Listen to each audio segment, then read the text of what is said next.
This is the Lone Crater YouTube. We hope this video helps. You start by confirming the phone is unlocked and charged so nothing interrupts setup.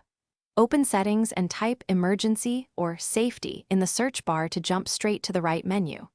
Once done, tap the relevant emergency info or lock screen settings because manufacturers place this differently.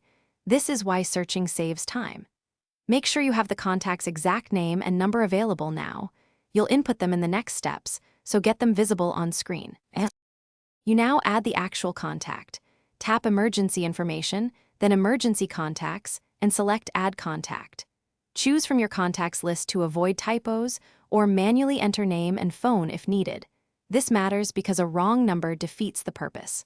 Grant contacts and phone permissions when prompted so the system can call or message from the lock screen. Once the contact is saved, verify it appears under Emergency Contacts. This confirms you finish by locking the phone and opening the lock screen's Emergency Call or Medical Info option to confirm the contact is visible. This proves it works when you're away from settings. If you need to change or remove the contact, return to Emergency Contacts and edit quickly. If the contact does not appear, make sure permissions for contacts and lock screen access are enabled and check for manufacturer-specific options. These two things fix most problems and restore emergency visibility immediately. Thanks for watching. Consider subscribing if we helped you.